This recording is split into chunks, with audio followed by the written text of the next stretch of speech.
If you have an angle grinder spanner and don't know what to use it for yet, don't rush to ignore it. In this video, I'll share with you a completely new way to use it. Simple, yet extremely useful.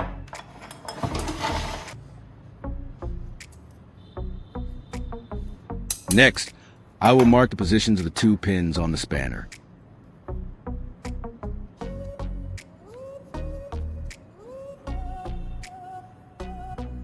Before cutting, I will hammer the spanner flat.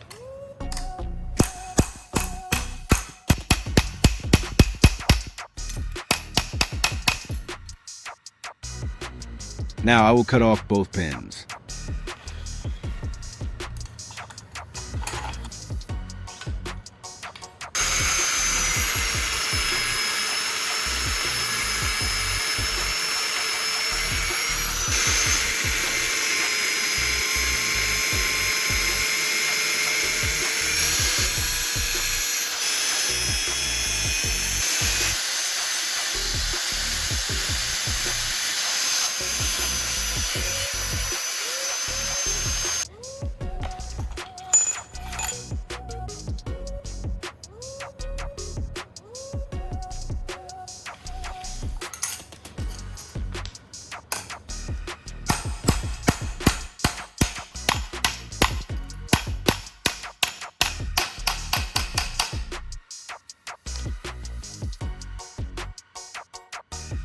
After cutting, I will move on to the next step.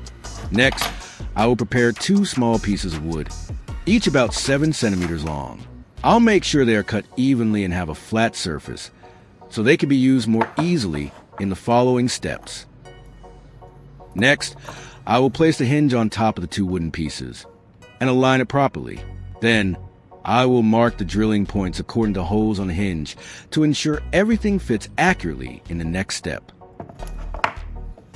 Now, I will drill the holes at the marked positions. I'll carefully align the drill bit with each mark to make sure the holes are straight and accurate.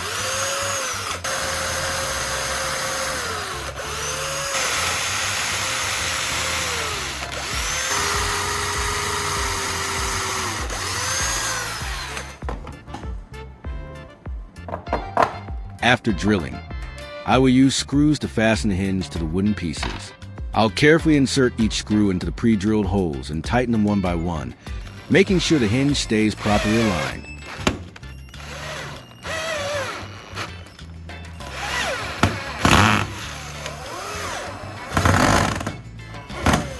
After securing everything in place, I will drill additional holes at both ends of the 2 wooden pieces.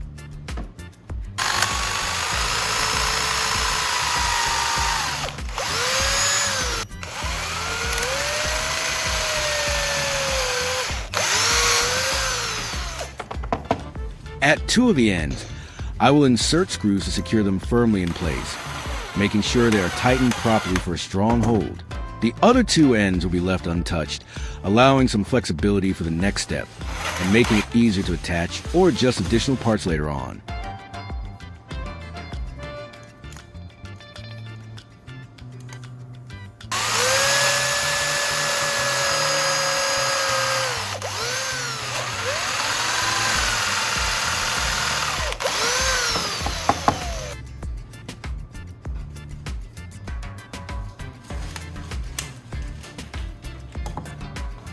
Next, I will take a welding rod, the type commonly used by welders for joining steel.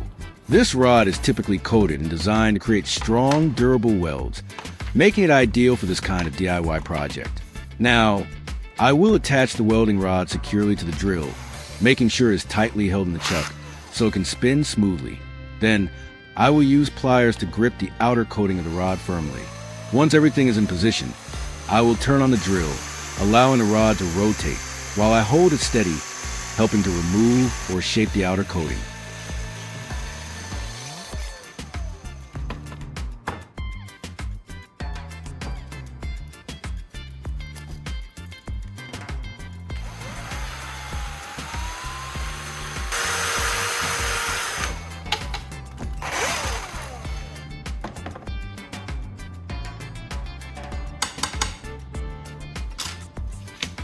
After removing the outer coating, I will keep only the metal rod.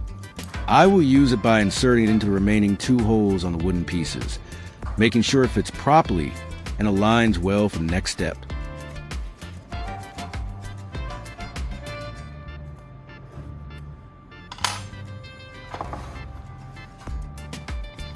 Next, I will prepare 2 types of sandpaper, a coarse one with 240 grit and a finer one with 800 grit. The coarse sandpaper will be used first to remove rough edges and smooth out the surface, while the finer sandpaper will help refine and polish it for a cleaner, more finished result. After measuring and marking the area that needs to be cut, I will carefully cut the sandpaper to match the size of the wooden surface. I'll make sure the edges are straight and the dimensions are accurate so it can fit neatly.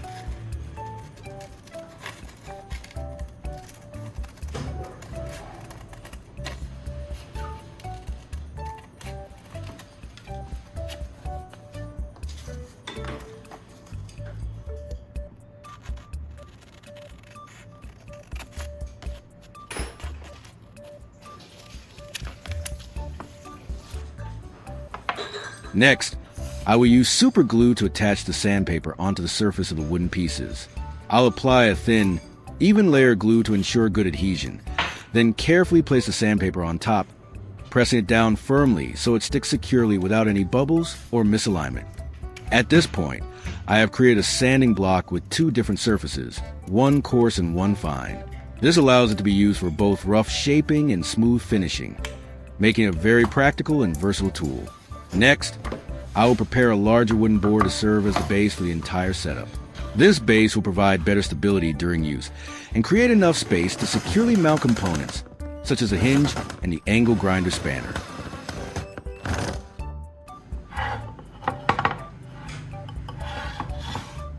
I will take 2 wooden clothespins and fix them onto the base. I'll position them carefully and secure them firmly in place.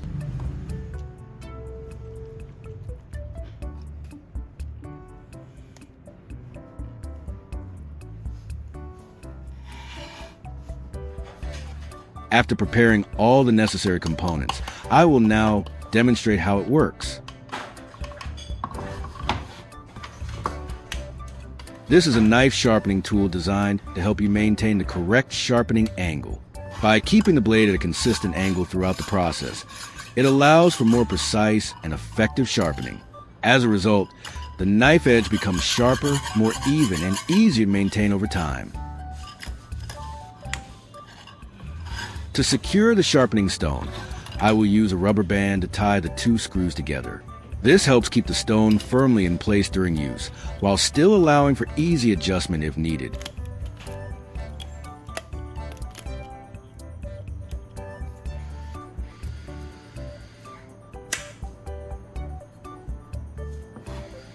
This is one of my knives that has become dull after long-term use without sharpening.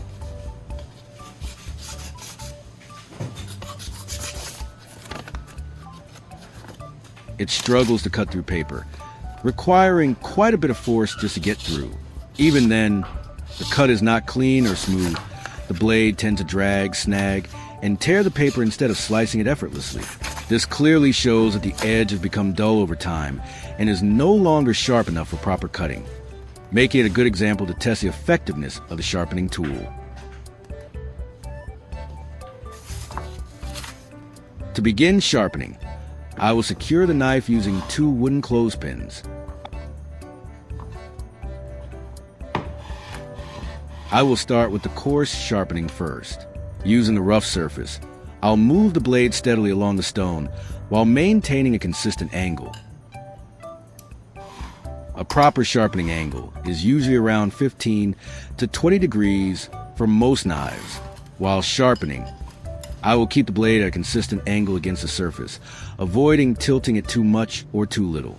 Maintaining the steady angle is very important, as it helps create a sharp, even edge and ensures better cutting performance after sharpening. Next, I will spray some water onto the blade and the sandpaper surface. This helps reduce friction and heat during sharpening, while also carrying away metal particles. As a result, the sharpening process becomes smoother and more efficient, and also helps protect both the blade and the sandpaper from wearing out too quickly.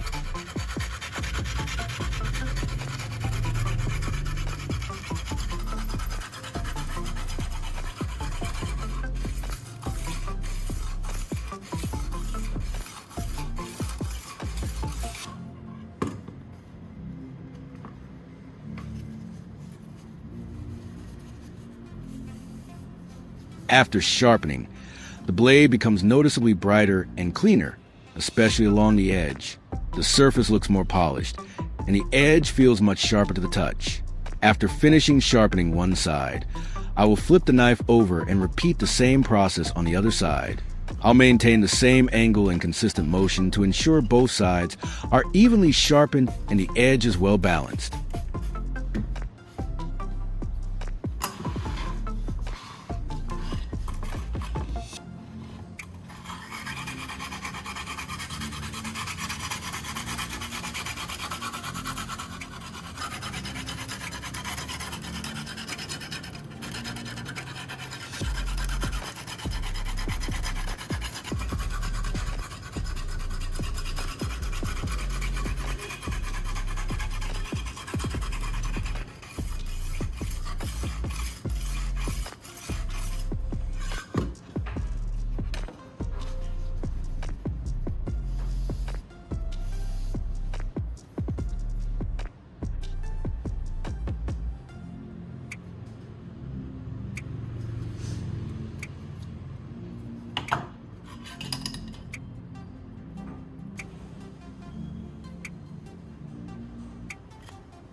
After finishing the fine sharpening, the blade is now extremely sharp. The edge is smooth, refined, and well polished, allowing to cut effortlessly with much greater precision. This final step ensures the knife performs like new and is ready for clean, efficient cutting. When I lightly touch the blade with my finger, I can clearly feel how sharp it is. The edge feels very fine and precise, indicating that it has been properly sharpened and is ready for use.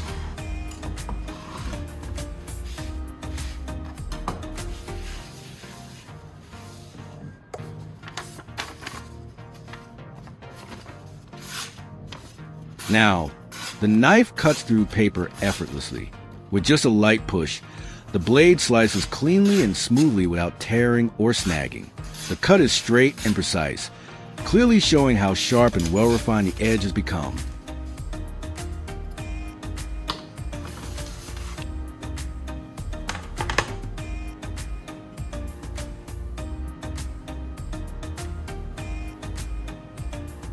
When cutting a tomato, the knife glides through the skin effortlessly without crushing it. Even with very light pressure, the blade slices cleanly and smoothly, producing neat, even cuts. The tomato keeps its shape, and the surface of the cut looks clean and precise, showing how sharp the knife has become. Overall, this sharpening tool proves to be simple yet highly effective. It helps maintain a consistent angle, making the sharpening process easier and more controlled, even for beginners. The design is stable, easy to assemble, and uses readily available materials, which makes it both practical and cost-efficient. After testing, the results clearly show that it can significantly improve the sharpness of a dull knife. making it a very useful DIY tool for everyday use. In conclusion, with just a few simple materials and some careful assembly, this DIY knife sharpening tool allows anyone to restore their knives to a razor-sharp edge. It's practical, efficient, and versatile, making it a great addition to any kitchen or workshop. Not only does it save time and money, but it also provides a satisfying way to keep your knives performing at their best.